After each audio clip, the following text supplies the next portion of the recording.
मैथिली आ भोजपुरी के सबसे नीक चैनल एपी प्रोडक्शन दरभंगा के एखने लाल बटन दबाकर सब्सक्राइब करू और घंटी के निशान बटन के जरूर दबाओ ताकि नव नव ऑडियो आ वीडियो अहाँ सब लग तुरंत पहुंच सके।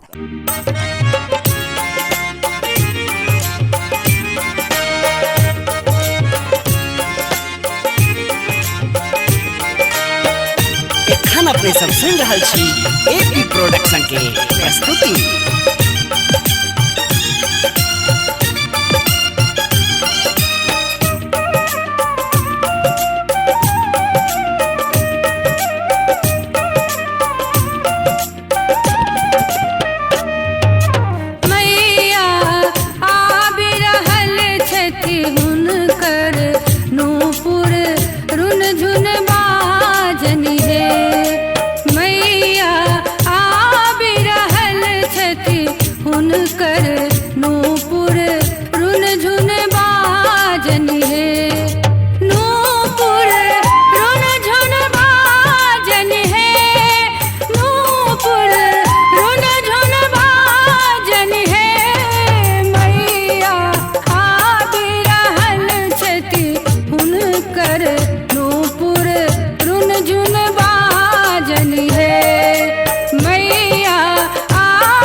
सिंह चढ़ल एक कमल विराजित,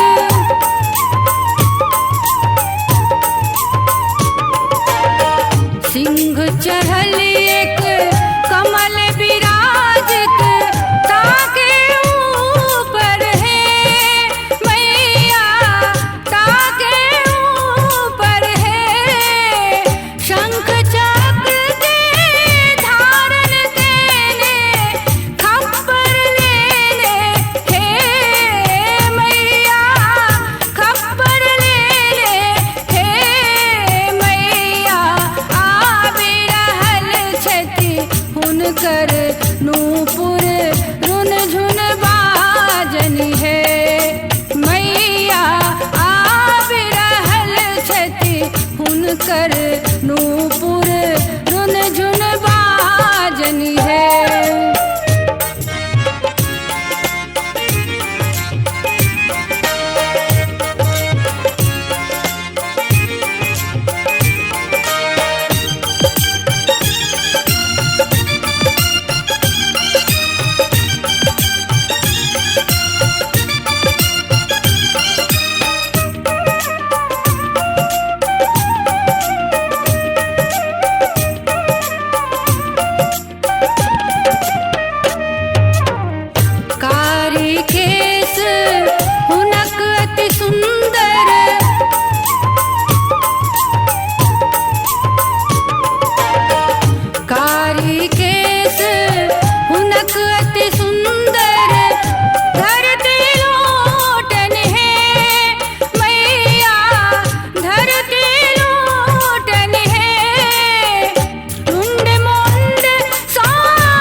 छिका